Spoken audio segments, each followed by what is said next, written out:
It's Justin and Philip with Zenith Pumps. Today we're here to take a look at the Zenith BB-PEP polymer extrusion pump, and Philip's going to help me demonstrate how this pump is going to reduce your maintenance downtime and maintenance costs. Philip's going to go ahead and start with the lip seal.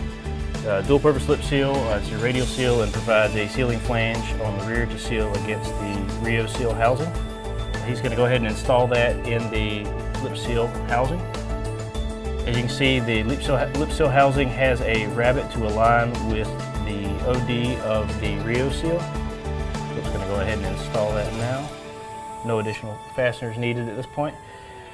And he's going to go ahead and put the front plate in the vise. There's no piloting features on the front plate. Alignment's not an issue. You can go ahead and install the seal arrangement before building the rest of the pump. He's going to go ahead and install the 3 fasteners. We've reduced the number of fasteners on this pump to speed assembly. And the seal is a modular design that can be replaced with any number of seal options or stacked seals. All the fasteners are exposed for easy hand tightening before torquing.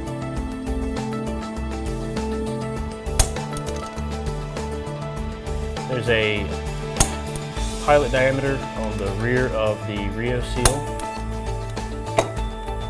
Philip's going to flip the plate in the vise. Here's the pilot diameter that lines up with the diameter in the B bearing to ensure proper alignment with the shaft and bearings. Philip's going to go ahead and build the bearing and gear assembly now. The bearings themselves have 2 different diameters so that the shaft and arbor cannot be installed incorrectly within the pump.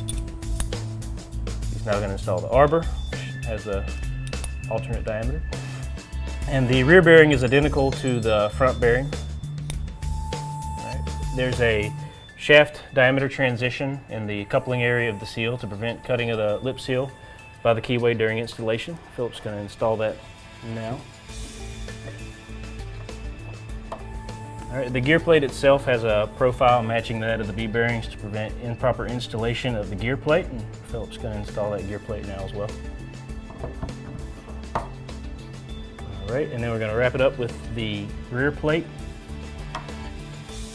And as you can see, we've had no additional fasteners beyond the seal housing at this point. We've reduced the number of fasteners versus the traditional design from 12 to 4.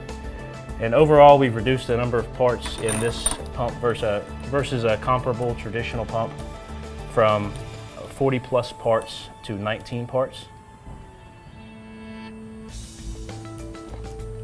All these bolts are also exposed, and they're through bolts that come in from the rear, so they're easy to access and easy to hand tighten.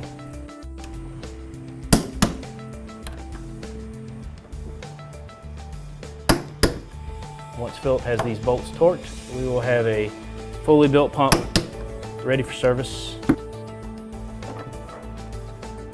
Same materials and performance you've come to expect from Zenith Pumps in a much easier to assemble package. For more information, check us out on the web at zenithpumps.com. We're also on Facebook and Twitter.